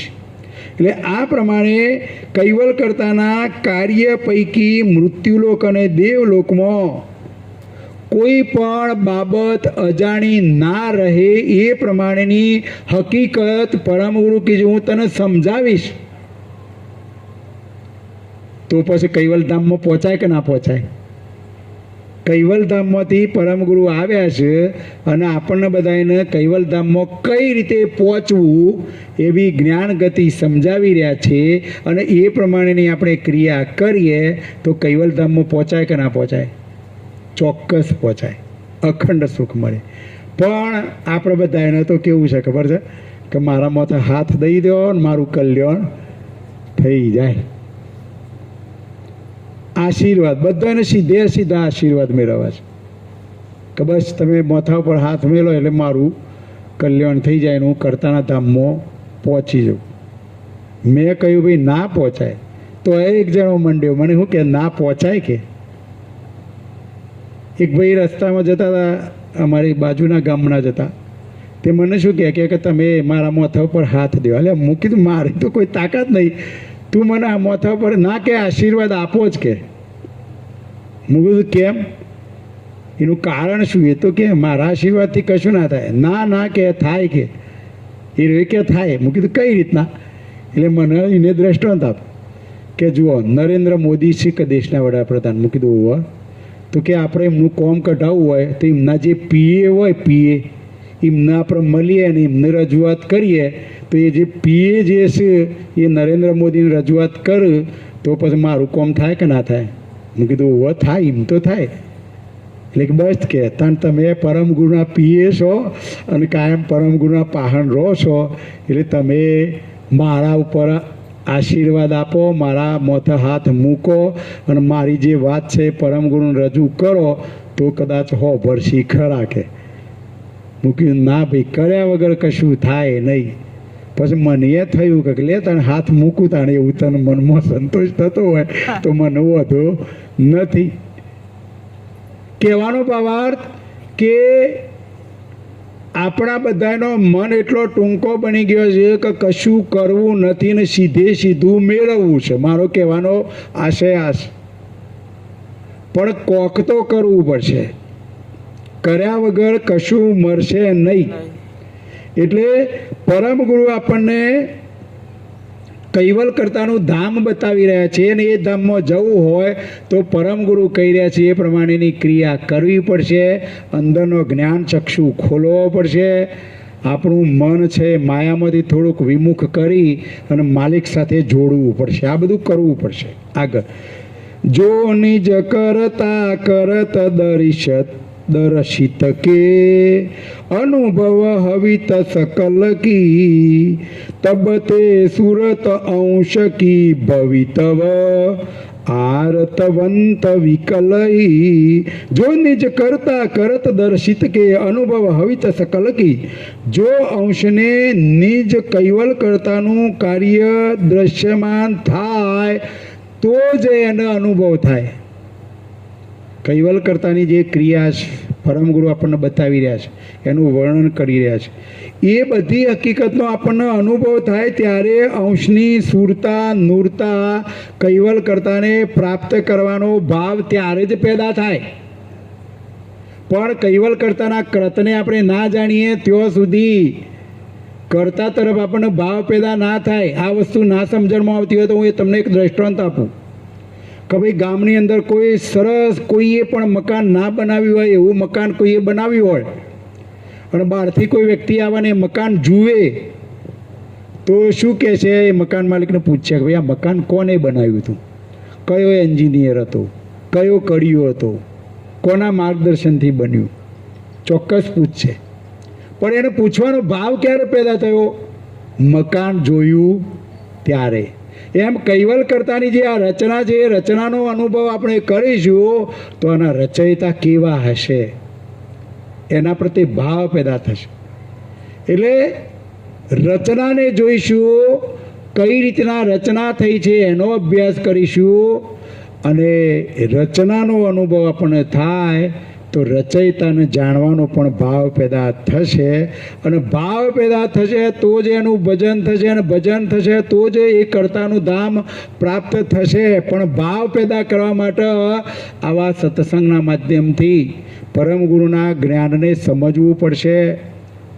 કર્તાની રચના છે એને જોવાનો પ્રયત્ન કરો, એને નિહાળો, એનો અનુભવ કરો તો જ કૈવલ્યકર્તા પ્રત્યે ભાવ પેદા થશે. કારણ જગતની અંદર તો આવું બધું કોઈ જોવા માટે જોવા માગતું જ નથી. બસ જેને જે ગમ્યું, જેવું ગમ્યું એ પ્રમાણેનું જ કર્યા રાખે છે. પણ ના, પરમ ગુરુ અહીંયા કહી રહ્યા છે કે સમજણના ઘરમાં આવો અને આ રીતના સમજીશું તો જ કૈવલ્યકર્તાનું ધામ પ્રાપ્ત થશે. તપત તાપ બેહન કી ભઠિયા હર નિશ અંતરહી અરે હાય કોઈ મૂજ મિલાવે ખુદ કુ ખેર મિતરહી. તપત તાપ બેહન કી ભઠિયા હરનિશ અંતરહી. પરમ ગુરુ અહીંયા કહી રહ્યા છે કે હરનિશ અહોરાત્રી એક પરે પર અષ્ટ પહોર મન રટન રટો જપ કૈવલ કૈવલ કહીએ ઓ. આઠે પોર જ્યારે આપણું મન નવરું પડે ત્યારે કૈવલ્યકર્તાના રટન સિવાય બીજું કશું જ નહીં આપણા મનમાં આવે એવું આપણું મન તપે ભઠ્ઠીમાં જેમ આપણે કોઈ વસ્તુને તપાડી અને ગરમ લાય થાય એમ આપણું મન પણ કૈવલ્યકર્તા સાથે જોડાઈને આ રીતે આપણે તપશ્ચર્યા જો કરશું એ જ પરમ ગુરુ કહે છે કે સાચો કૈવલ્યકર્તાનો મિત્ર છે. કોઈક મિત્ર હોય આપણો અને એને તમે દરરોજ યાદ કરો, કાયમ એને ફોન કરો ને કાયમ યાદ કરો, તો પછી એના ઘેર કોઈ પ્રસંગ આવે ત્યારે પહેલાં કને યાદ કરે? જે કાયમ યાદ કરતું હોય એને. એમ અહીંયા પરમ ગુરુ પણ કહી રહ્યા છે કે કૈવલ્યકર્તાને કાયમ માટે યાદ કરીશું તો કૈવલ્યકર્તા આપણા સાચા મિત્ર જેવા થઈ જશે. અને આવો જ્યારે ભાવ પેદા થશે ત્યારે જ પરમ ગુરુ કહે છે કે હું તમને કૈવલ્યકર્તાનો મેળાપ કરાવીશ. પણ આવો ભાવ પેદા થાય ત્યારે. પણ ના, આપણને બધાને આવો ભાવ પેદા થતો જ નથી. આપણું મન તો માયામાં એટલું મશગુલ બની ગયું છે, એટલું મશગુલ બની ગયું છે, બસ મારું ને તારું, મારું ને તારું. અહીંયા પરમ ગુરુ કહી રહ્યા છે કે જે સાથે નથી આવવાનું એના પાછળ આપણે બધાએ પડ્યા છીએ અને જે સાથે આવવાનું છે એને આપણે ભૂલી ગયા છીએ. આપણી દ્રષ્ટિ જે છે એ અવરી થઈ ગઈ છે. એટલે પરમ ગુરુ કહે છે કે અવરી થયેલી દ્રષ્ટિને હું સીધી કરવા માટે આવ્યો છું. સમજણના ઘરમાં તને લાવવાનો પ્રયત્ન કરી રહ્યો છું. અહો તાય કી ખોજ ખલક મેં કરહી જાય કોતિ કિતપે અખિલ અંશ કરતારન કી ગત અરસ પરસ હોય જીતપે. અહો તાય કી ખોજ ખલક મેં કરહી જાય કો કિત પે. અહો, આ વિશ્વમાં એવા મહાપુરુષની શોધ કરવા માટે હું કોની પાસે જવું? તમને આવો ભાવ પેદા થવો જોઈએ. પરમ ગુરુ આપણને આવું જ્ઞાન બતાવી રહ્યા છે અને આવી જ્ઞાન ગતિ સમજવાનો આપણને ભાવ પેદા થાય તો મનમાં આપણને એવું થવું જોઈએ કે આવા સમર્થ ગુરુ મને ક્યારે પ્રાપ્ત થાય, જેથી આખી સૃષ્ટિના તમામ અંશો આવા સમર્થ પરમ ગુરુને પ્રાપ્ત કરીશું તો ચોક્કસ કૈવલ્યકર્તાની ગતિને જાણી શકાશે અને કૈવલ્યકર્તાની સાથે એકરૂપ થઈ શકાશે. પણ ક્યારે? આપણને આવા સમર્થ ગુરુ પ્રાપ્ત કરવાનો એક ભાવ પેદા થવો જોઈએ. નહીતર એક વસ્તુ ચોક્કસ યાદ રાખજો કે દેવો માનવગાટ માગી રહ્યા છે. કેમ? દેવગાટની અંદર માલિકે આપેલું જે કાર્ય છે એ કાર્ય જ કરવાનું છે. સૂર્યદેવનું કામ પ્રકાશ આપવાનું, ઇન્દ્રદેવનું કામ વરસાદ વરસાવવાનું, ચંદ્રદેવનું કામ શીતળતા આપવાનું, બ્રહ્માનું કામ ઉત્પત્તિનું, વિષ્ણુનું કામ પાલન પોષણનું, શિવજીનું કામ સંહારનું, આદ્ય શક્તિ અને નિરંજન પુરુષનું કામ માનવનો પસારો કરવાનો, સંચાલન કરવાનું. દરેક દેવોનું કામ સોંપ્યા છે. હવે એ દેવોના ઘાટમાં માલિકનું ભજન ના થઈ શકે, કારણ કે એમના કહ્યા પ્રમાણે એમને એ કાર્ય કર્યા જ કરવું પડે. એક પરે આગું પાછું ના થવાય. માનવ ઘાટ જ એવો છે કે એ માલિકનું ભજન થાય. કેમ? તો માનવ ઘાટને 52 અક્ષર આપ્યા, સ્વતંત્રતા આપી, જે ખાવું એ ખાવાની છૂટ, ફરવાની છૂટ, બધી છૂટ માનવ ઘાટને માલિકે આપેલી છે. જ્યારે કૂતરા બિલાડાના ઘાટમાં આવશે એટલે બોલવાના 2 જ અક્ષર. કોક ખાવા આપો તો ખાવા મળશે, ઓઢવા આપો તો ઓઢવા મળશે, ખાટલો તો મળશે જ નહીં. વરસાદમાં પલળવું પડશે, ટાઢમાં ઠંડીમાં ઠરવું પડશે. બોલો હેડો ક્યાં જવું છે નક્કી કરો. અને વળી જો વૃક્ષ ઘાટ કે વેલડી ઘાટ કે અનાજ કઠોળ કે તેલી બીવામાં ગયા તો એ ઘાટમાં તો બોલવાનું એ બંધ, ચાલવાનું એ બંધ, બધું એ બંધ. વિચાર દ્રષ્ટિથી પરમ ગુરુના વચનો છે વિચારજો. ક્યાં જવું છે નક્કી કરજો. નર દુષ્કૃત કર્મ કરશો તો માનવ ઘાટ સિવાયના જે 84 લાખ પ્રકારના ઘાટો એ જેલો છે. જેલો આપણા માટે તૈયાર રાખી છે માલિકે. એટલે જેને જેલમાં જવું હોય એ દુષ્કૃત કર્મ કરજો. અને સારો કર્મ કરશે એને તરત કદાચ માનવ ઘાટ મળશે. ને સારા કર્મની સાથે સાથે પરમ ગુરુનું ભજન કરશો તો અખંડ સુખ મળશે. બીજા દેવોનું ભજન કરશો તો વૈભવી સુખ મળશે, અને એ સુખ છે શરીર છે ત્યાં સુધી, પણ અખંડ સુખ તો મળશે નહીં. સમજણના ઘરમાં આવો બસ. પરમ ગુરુએ કહ્યું છે કે મુખ્ય ને કલ્પના જલ્પના મનતણી તુજ વિના આને નહીં કોઈ દૂજો. બીજાનું તું જોઈશ નહીં, તું તારું જો. બીજાનું જોઈશ તો પોતાનું ખોઈશ. આપણે બધાએ શું કરીએ છીએ? અલી બુન તું સત્સંગમાં ના આવી એટલે હું એ ના આવી. આપણે બધાએ આવું વિચારીએ છીએ. તો પછી એવું વિચારજો, અલી બુન હું ઉપર જઉં છું, તું એ હંગાથી હેડ. બોલો હેડો, ત્યો હંગાત થશે. સત્સંગમાં તો કે તમે આવો તો જ હું આવું. ભજનમાં તમે નહીં આવતો એટલે હું નહીં આવતો. ઉપાસનામાં તમે આવો બધા આવતું જ. આપણે બધા એક જ પ્રશ્ન થાય, કોઈ ઉપાસનામાં આવતું જ નહીં. બધા આવતો અમે આવીએ. આપણા બધા મનના પ્રશ્નો છે. પણ પરમ ગુરુ કહી રહ્યા છે એને તમે સાંભળો. પરમ ગુરુ કહી રહ્યા છે કે એ અંશ તું તારું જો, તારું કર, તારા માટે કર.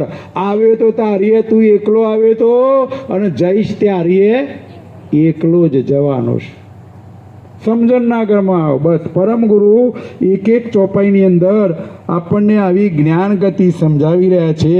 એટલે કૈવલ કરતાને પ્રાપ્ત કરવા હોય તો આવી જ્ઞાન ગતિ પ્રમાણે આપણે આચરણ કરવું પડશે. તે પુરુષ કી ખબર કર ન પર તન કુરબાન કરે હો તદપી તહોય ઉર રહે વિલાખા અબકિત કાય ધરે હો. તે પુરુષ કી ખબર કરણ પર તન કુરબાન કરે હો. આવા મહાપુરુષ, આવા સમર્થ પરમ ગુરુને પ્રાપ્ત કરવા માટે પરમ ગુરુ કહી રહ્યા છે કે એવા પુરુષનો તમે જો મને મેળાપ કરાવી આપો તો હું મારું શરીર કુરબાન કરી દઉં છું. આપણી આવી તૈયારીઓ ખરી? પરમ ગુરુનો પ્રાપ્ત કરવા માટે આપણું શરીર પણ કુરબાન કરી દેવાનું. અને આવો ભાવ આપણે ભરશું તો જ કર્તાપદ પ્રાપ્ત થશે. એનાથી પણ વધુ આપવાની મારા હૃદયમાં અભિલાષા બાકી રહે છે કે હવે તેને વધુ શું આપવું. પરમ ગુરુ કહી રહ્યા છે કે આપણા હૃદયની અંદર પરમ ગુરુ પ્રત્યે જે પરમ ગુરુ કૈવલ કરતાની અપેક્ષા છે એના કરતાં પણ વધારે આપણો હૃદયનો ભાવ એમને અર્પણ કરશું તો જ કર્તાનું ધામ પ્રાપ્ત થશે. એક એક ચોપાઈની અંદર પરમ ગુરુ આપણને જ્ઞાન સમજાવી રહ્યા છે. આ બધી જે બેટરીઓ છે ડાઉન થઈ જઈ છે. એટલે આ સત્સંગ રૂપી ચાર્જર છે હો. સત્સંગ રૂપી ચાર્જર હશે તો જ આ બેટરીઓ ચાર્જ થશે, અને બેટરીઓ ચાર્જ હશે તો જ કામ લાગશે. મનરૂપી બેટરી. એટલા માટે જ આ સત્સંગ બધા ગોઠવેલા છે કે આ મનરૂપી બેટરી જ્યારે ડાઉન થાય એટલે સત્સંગ રૂપી ચાર્જરથી આ બેટરીને ચાર્જ કરી દેશો તો જ અખંડ સુખ મળશે, નહીતર નહીં મળે. જો કરહું આરત અરપ નહીં પુરુષ શરણ ક્યાં દેહું ઓર અંશ જો સુરત સમરપું कृता मिलन कुन केहू जो करहु आरत अर्पण ही पुरुष शरण क्यों देहु। परम गुरु कही रहा है कि जो आवा महापुरुष आवा सर्जनहार आवा कैवल करता ની ખબર આપનારને આવી કૈવલ કરતા વિશેની હકીકત સમજાવનારને આપણા બધાએ આરત અર્પણ કરવાની છે, આપણો ભાવ અર્પણ કરવાનો છે. અને ભાવ અર્પણ કરવું અને દિવ્ય પરમ ગુરુના શરણે જાઉં ત્યારે મનની અંદર ભાવ ભરવાનો છે કે હું પરમ ગુરુના શરણે જાઉં ત્યારે હું શું અર્પણ કરું, કેવી ક્રિયા કરું, કેવો ભાવ ભરું. અને આવી બધી મનની અંદર ઈચ્છા પેદા થાય, ભાવ પેદા થાય તો પરમ ગુરુ કહે છે કે કૈવલ કરતા કહે છે કે હું તમારા તનકી મનની ચિત્તની બધી હકીકતને જાણું છું. એટલે મારા અંશની પરમ ગુરુ કહી રહ્યા છે કે તમામ હકીકત, તમામ ગતિ કૈવલ કરતાને પ્રાપ્ત કરવાની તમામ તાકાત પરમ ગુરુ કે હું એને અર્પણ કરું છું. અને આનો અનુભવ હું તમને કહું, મારા જ હાથે મેં બધા જ પૂરા ગ્રંથોનો અભ્યાસ નહીં કર્યો. જ્યારે ધાર્મિક પરીક્ષા આપવાની હતી એ વખત ધર્મગ્રંથોનો અભ્યાસ કરેલો. પછી તો આપણને ખબર છે ને કે અભ્યાસ કર્યો ને પરીક્ષા આપીને પેપર લખ્યો ને પાસે થઈ ગયા, પછી પાછું બધું ભૂલી ગયા. પમદારે શું ખાધું તું બોલાડો ફટાફટ, બધું જ ભૂલી જઈએ છે. ખાધું છે આપણે તો એ ભૂલી જઈએ છે, તો પછી આ ગ્રંથો એ ભૂલી જઈએ કે ના ભૂલી જઈએ, અને ભૂલી જ જવાય છે. પણ એક ચોક્કસ હકીકત અહીંયા પરમગુરુના શબ્દો કહીશ કે આપણી સુરતા નૂરતા જો પરમગુરુ સાથે જોડાયેલી હશે તો પરમગુરુ તમામ જ્ઞાન ગતિ બધું જ પરમગુરુ આપણને અર્પણ કરું છું. અત્યારે હું ગમે તે ગ્રંથની ગમે તે ચોપાઈ હું ગમવાથી ઉઠાડીને કહો કે ભાઈ આ ચોપાઈ ઉપર કથા કરવાની છે, તો એ ચોપાઈ ઉપર તરત જ એ બધું એ જ્ઞાન ગતિ પરમગુરુ આપણને આપી દઈશ. એટલે અહીંયા મારું કહેવાનો આશય એ કે આપણો હૃદયનો ભાવ પરમગુરુ સાથે જોડાયેલો હશે તો આપણા અંશની સુરતા નૂરતા તમામ જ્ઞાન ગતિ હકીકત બધું એ પરમગુરુ કહે છે કે હું સંપૂર્ણ સમર્પણ કરી દઉં છું. અને જો આવું બધું સમર્પણ ના કરે તો તમે કૈવલ કરતાને કઈ રીતે પ્રાપ્ત કરી શકશો? કૈવલ કરતાને પ્રાપ્ત કરવા હોય તો સંપૂર્ણ પરમગુરુની જ્ઞાન ગતિ પાંચમા વેદનું જ્ઞાન આપણા હૃદયની અંદર સ્થાપન થશે તો ચોક્કસ સરળ રીતે આપણને કૈવલ કરતા પ્રાપ્ત થશે. તદપી હુસે સંદેશ કહન પર રહી અધૂર દેવન કી અનિન હવિત અસ્તુત કરીત તવ કછું ન બની સેવન કી તદીપૌસે સંદેહ કરન પર રહી અધૂર દેવન કી. આટલું બધું આપવા છતાંય પરમગુરુ કહે છે કે કેનારને કંઈક અધિક આપવાની તે અંશની મતલબ અપૂર્ણ રહી જાય છે. તેથી તે અંશ નમ્રતાપૂર્વક સ્તુતિ પ્રાર્થના કરતો પરમગુરુને કહે છે કે મારાથી આપની કઈ સેવા બની શકે. આટલું બધું આપવા છતાંય આપણને ઘણી વખત એવો ભાવ થતો હોય છે, સંપૂર્ણ ગતિ હોય તો આપણને એમ થાય કે હે પરમગુરુ હું તમારી શું સેવા કરું, કેવી સેવા કરું, શું કરું, કંઈક ના કંઈક ઉણપ હોય એવું આપણને અનુભૂતિ થતી હોય છે. એટલે કહેવાનો ભાવાર્થ કે આવી ગતિ આપણે પ્રાપ્ત કરીશું અને હૃદયનો ભાવ આપણને પરમગુરુ પ્રત્યે કૈવલ કરતા પ્રત્યે કાયમ માટે જો જોડાયેલો હશે તો કોઈ પણ જાતનું દુઃખ રહેશે નહીં. દુઃખ આવે તો ડરવાનું નહીં અને સુખ આવે તો છકી ના જવાનું. નહીં તો આપણે બધા શું કરીએ છીએ, દુઃખ આવે એટલે ડરી જવાનું અને ડરીએ એટલે પછી જોડાવાનું. કહેવાનો ભાવાર્થ કર્મનો સિદ્ધાંત જ કામ કરી રહ્યો છે. જ્યારે દુઃખ આવે ત્યારે શું કરવાનું કે હે પરમગુરુ એમની ઉપાસના કરવાની. કર્તાના કાયદા પ્રમાણે મેં જે કરેલું દુષ્કૃત કર્મ છે એ તમારા કાયદા પ્રમાણે તમે મને દુઃખ આપ્યું છે અને એ દુઃખ છે એ તમારી પ્રસાદી છે અને એ પ્રસાદી હું દુઃખ રૂપે હું સ્વીકારું છું અને એ ભોગવવા માટે તૈયાર છું. એવી પ્રાર્થના કરો અને એવી કાલાવાલા કરો તો કદાચ આપણું દુષ્કૃત કર્મનું દુઃખ પરમગુરુ માફ કરી દેતા હોય. પણ કૈવલ કરતા એ કહ્યું છે કે પરમગુરુની ઉપાસના કરો, પરમગુરુની આરતી કરો, પરમગુરુનો નૈવેદ્ય જળાવો, પરમગુરુને ધન અર્પણ કરો, જે કંઈ અર્પણ કરશો એ બધું એ કૈવલ કરતા કે જે મન પહોંચે છે. આ તો આપણા હાથે બધા જમ બેઠા છે તે આપણે છૂટતું નથી. વાત સાચી કે ખોટી?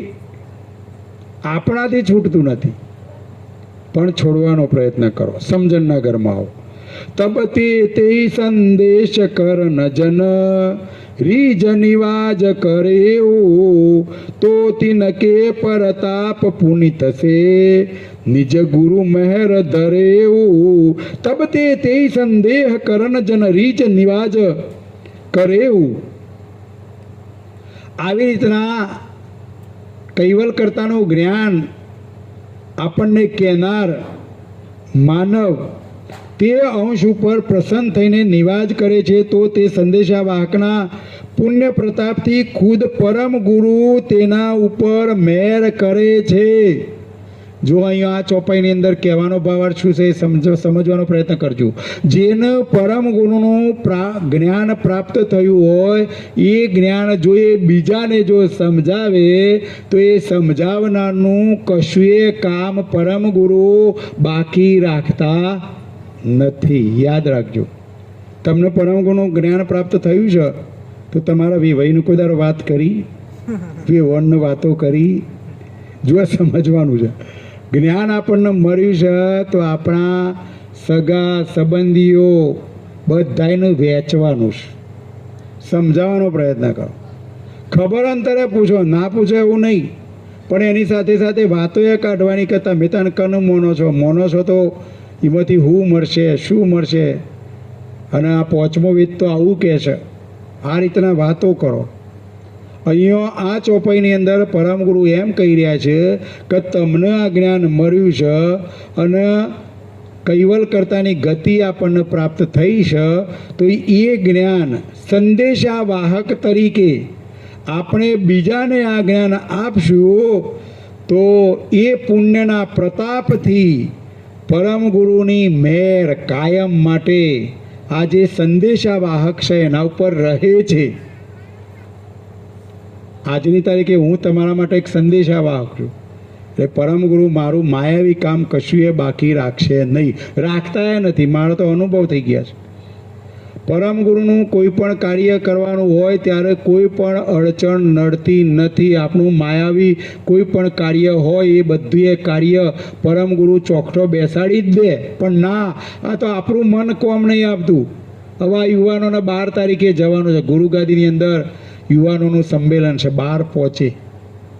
હવે એ એક જ દિવસનો ટાઈમ કાઢવાનો છે, તો આ યુવાનો શું કહેવા, મને તો આજે ટાઈમ નહીં, અમારે તો આજે ત્યાં જવાશે નહીં. પણ ના, અત્યારથી નક્કી કરો. 12મી તારીખ આવતો 15 દાડા રહ્યા બાકી. અત્યારે હા 12 જ દિવસ રહ્યા. આજે તો 30મી રહે. હા 12 જ દિવસ રહ્યા. કાલે 30મી થાય એટલે 12 જ દિવસ રહ્યા. અત્યારથી નામ લખાવવાનું. અત્યારથી યુવાન ભાઈઓ, ખાસ યુવાનોનું આ સંમેલન છે. એટલે તમારા વિભાગની અંદર, તમારા ગામની અંદરથી પણ જે કોઈને આની અંદર લાભ લેવો હોય, અને કદાચ હું તો બધી માતાઓને કહું છું કે તમારા દીકરાઓને ચોક્કસ 12મીએ તો ચોક્કસ ગમે તે રીતે મોકલવાનો પ્રયત્ન કરજો. ભલે આપણા જ્ઞાન સંપ્રદાયનો અનુયાયી હોય કે ના હોય, દરેકને આની અંદર મોકલવાનો પ્રયત્ન કરશો તો એ પણ આપણે એક સંદેશા વાહક બન્યા કહેવાય. એટલે આવું કાર્ય કરવું એ પણ એક જાતની પરમ ગુરુની સેવા છે. અને એવા ભાવથી આપણે કાર્ય કરશું તો આપણું કોઈ કામ અટકશે નહીં. ધરઈ મહેર ગુરુ પરમ પરેશર, કરઈ સહાય કરુણેશુ, તો ખુદ ગર કી ખબર કરન મેં અંતર રખે નરેશુ. ધરઈ મહેર ગુરુ પરમ પરેશર, કરઈ સહાય કરુણેશુ. અહીંયા પરમ ગુરુ આપણને કહી રહ્યા છે, સમજણના ઘરમાં આવો, બસ બીજી કોઈ વાત નહીં. એક એક ચોપાઈની અંદર પરમ ગુરુ આપણને સમજાવી રહ્યા છે. જો પરમ પુરુષ રૂપ દિવ્ય પરમ ગુરુ તે અંશ ઉપર મેર ધારણ કરે તો ખુદ કરુણેશ કરતા પણ તેને સહાય કરે છે. આપણે પરમ ગુરુનું કાર્ય કરીએ તો પરમ ગુરુ તો આપણા ઉપર કૃપાપાત્ર બન્યા છે, એમની રીજ તો કાયમ માટે રહે છે, પણ કૈવલ કરતા પણ આપણા ઉપર કાયમ માટે એમની રીજ રહે છે. એટલે કે કાયમ માટે કૈવલ કરતા પણ આપણને સહાય કરે છે. તેથી ખુદ કૈવલ કરતાના ધામની ખબર કરવામાં લેશ માત્ર અંતર રાખતા નથી. જરાય પછી અંતરનાર.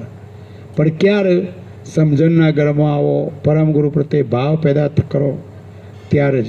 ઘડિયાળ મને કીધે રાખજો, કેટલા વાગ્યા? કલાક થઈ ગયો? કંટાળો નહીં આવ્યો ને? હા, નહીતર કંટાળો જો આવ્યો હોય તો કહેજો. મને દેખાય છે, મારી નજર બધાના ઉપર છે. તમે અહીંયા કથા હોભળો છો કે ઘેર જતા રહ્યા છો? જો ઓખ વખાઈ ગઈ ને બગાસું આવ્યું તો હું કથા બંધ કરી દઈશ. હું બધાના ઉપર નજર રાખીશ.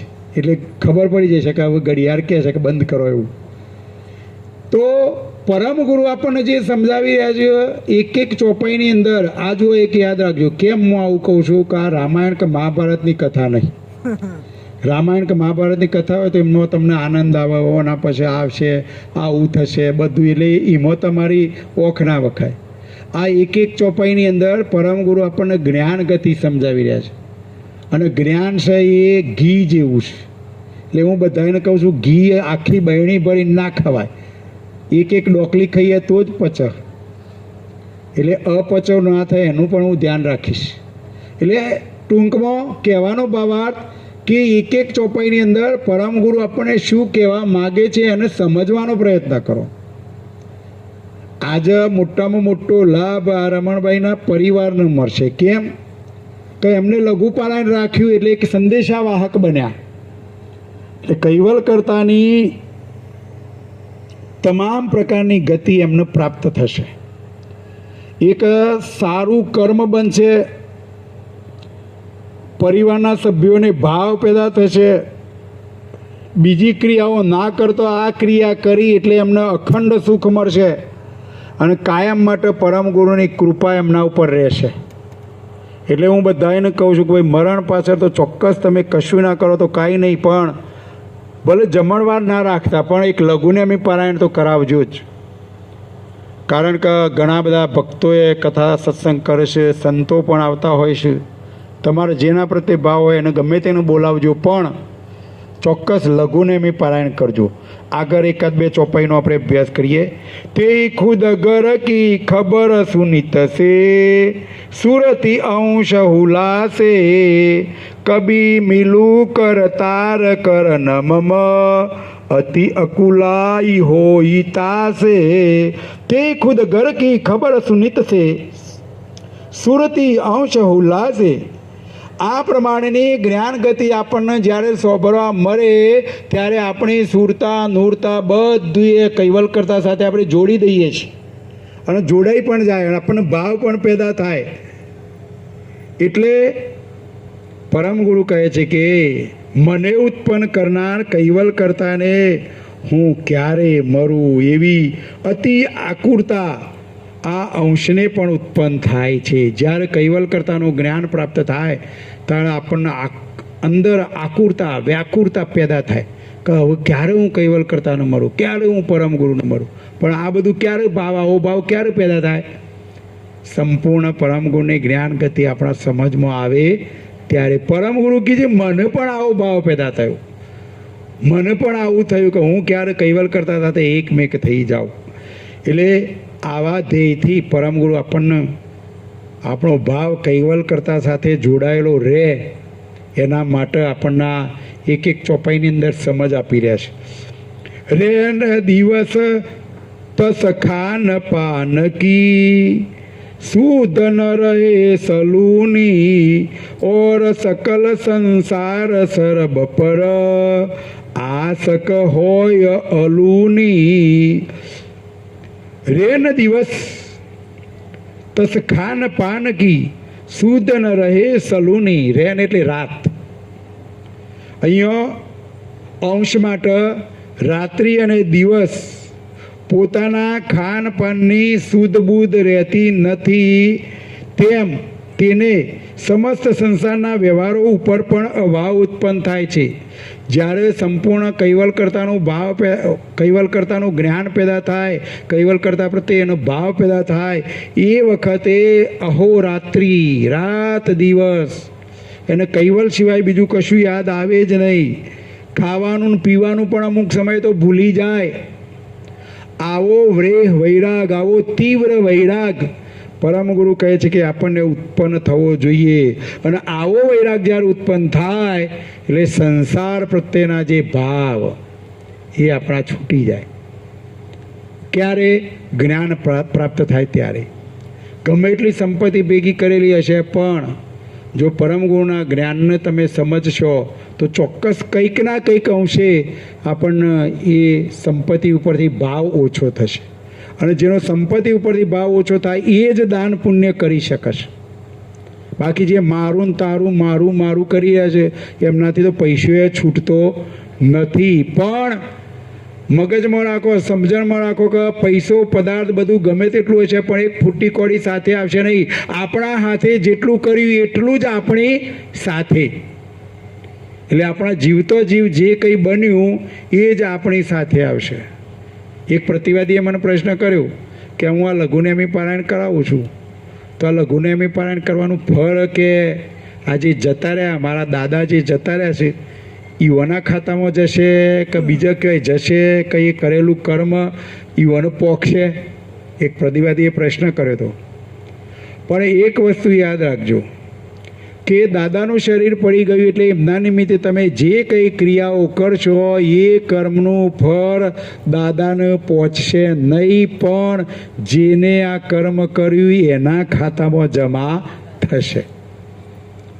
એટલે આ જીવો છો એવાનું હું કહું છું કે મરી ગયા પછી તો આપણા છોકરા બધું એ કરશી, પણ જીવતો જીવે તમારે જે ઈચ્છા હોય બધું છોકરો પણ કરાવી દેજો.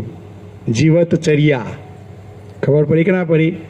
આપણા હાથે આપણે જે કરશું એ જ આપણી સાથે. આપણા શરીર છૂટ્યા પછી જે કોઈ થશે, જે કોઈ ક્રિયા થશે એ બધી આપણા બાળકોના ખાતામાં એમનું કર્મ એમના ખાતામાં જમા થશે. આ સત્ય સનાતન હકીકત છે.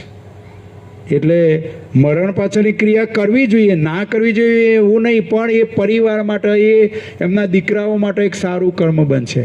પણ આપણા કર્મ જો સારું કરવું હોય તો આપણા હાથે આપણા જીવતો જીવ જે કર્મ કરીશું એ કર્મ જ આપણી સાથે આવશે. અને આવો ભાવ જ્યારે પેદા થશે ત્યારે આપણું મન શું કરું તો કૈવલ્યકર્તા સાથે જોડાવું, ખાવાનું એ ભાન ના રહે, રાત દિવસનું એ ભાન ના રહે. અને ઘણા લોકો એવા હોય છે લક્ષ્ય ભજન જે કરતા હોય છે ને 8-8 કલાક લક્ષ્ય ભજન કરતા હોય છે, 10-10 કલાક એક ધારા ઊભા ના થવાનું, ખાવાનું એ નહીં, પાણી એ નહીં પીવાનું, અને એને એની જરૂર એ નહીં પડતી. એટલી તાકાત કૈવલ્યકર્તાનું જે લક્ષ્ય ભજન કરે એની એ તાકાત મળતી હોય છે. પણ એવી તાકાત આપણામાં છે કે નહીં એનો અનુભવ આપણે કરવો પડશે.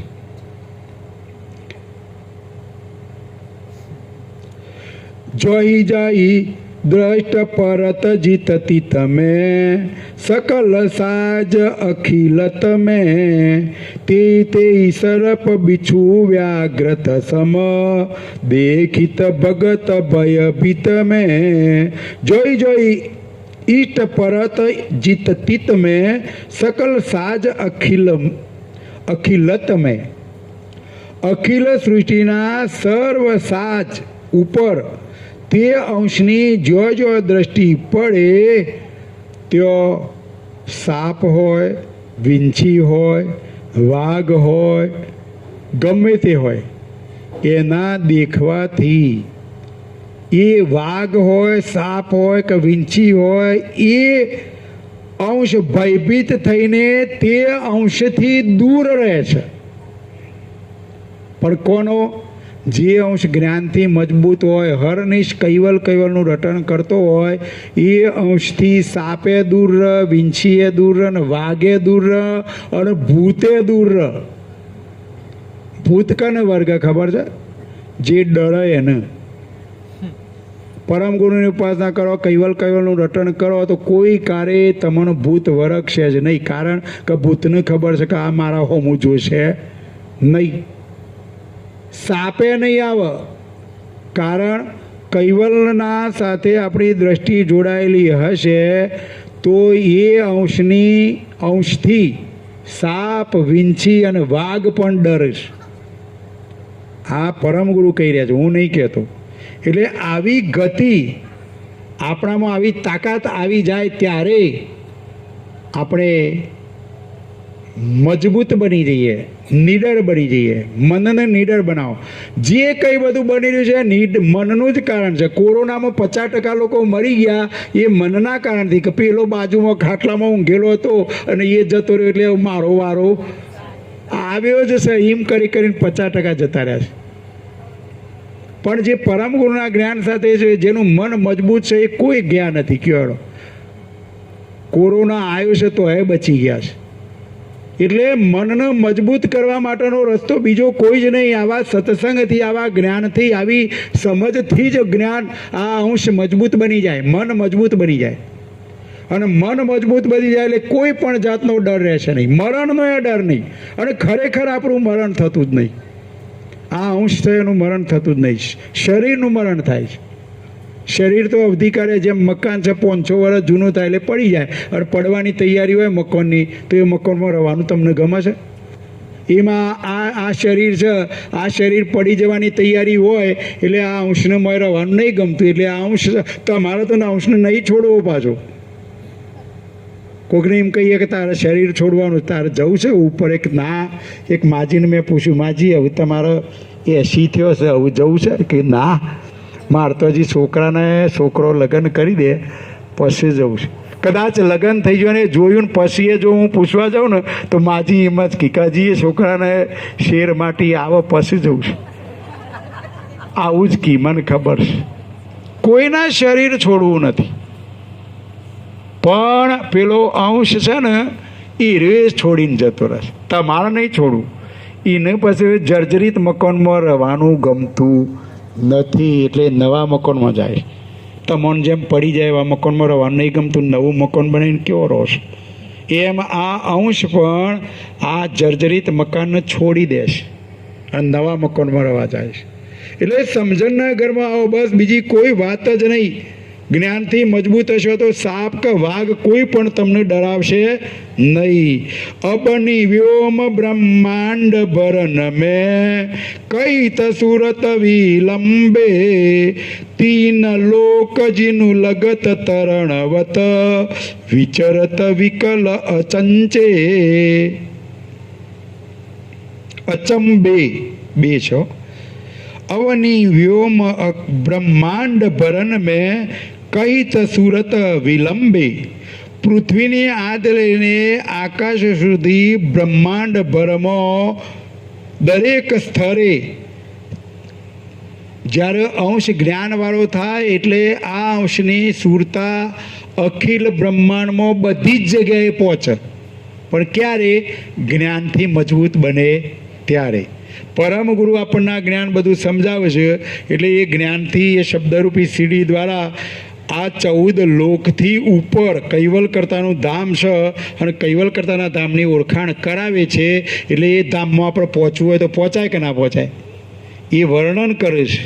જેમ પેલો અમેરિકા જઈને આવ્યો તો એ વ્યક્તિએ વર્ણન કર્યું એટલે એ પ્રમાણે આપણે કરીએ તો અમેરિકા પહોંચાય. એમ પરમ ગુરુ જે કંઈ વર્ણન કરે એ પ્રમાણેનું આપણે આચરણ કરીએ તો કૈવલધામ પહોંચાય કે ના પહોંચાય? ચોક્કસ પહોંચાય. આ અંશની સુરતા અટકતી જ નથી. વળી સ્વર્ગ, મૃત્યુ અને પાતાળ એ ત્રણેય લોકનું સુખ. અત્યારે તો આપણે એમ માનીએ કે મારે સ્વર્ગમાં જવું છે અને આ મૃત્યુ લોકમાં ભજીયોને પોણી પૂરીને શ્રીખંડ ખાવા રહેવું છે, આવું બધું થાય હો.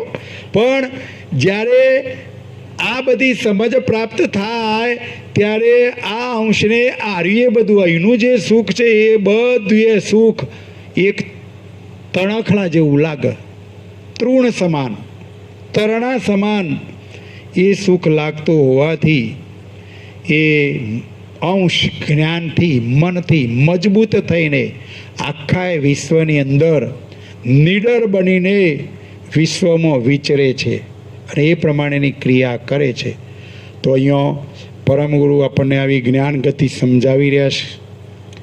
જ્ઞાન ગતિ આપણા હૃદયમાં ઉતારીશું, એ પ્રમાણે આચરણ કરીશું તો અખંડ સુખ મળશે, કોઈ પણ જાતનું દુઃખ રહેવા પામશે નહીં. આદ્ય સક્રત સ્વરાજ કરુણેશ કૈવલ કરતા કી, શ્રી કૃષ્ણ સ્વામી મહારાજ કી, પરમ ગુરુ શ્રીમદ કરુણાસાગર મહારાજ કી, દ્વિતીય કોયાચાર્ય નાણદાસજી મહારાજ કી, તૃતીય કોયાચાર્ય બળદેવદાસજી મહારાજ કી, ચતુર્થ કોયાચાર્ય ભગવાનદાસજી મહારાજ કી, પંચમ કોયાચાર્ય પ્રયાગદાસજી મહારાજ કી, ષષ્ટમ કોયાચાર્ય શીતલદાસજી મહારાજ કી, સપ્તમ કોયાચાર્ય જગતગુરુ શ્રી અવિચલ દેવાચાર્યજી મહારાજ કી, શ્રી સબ સંતન કી, श्री सब देवन की, श्री ज्ञान संप्रदाय की, श्री गुरुगादी सारसापुरी की, श्री कैवल धाम की श्री कथा सत्संग पूर्णावर्ती का सत कैवल साहिब।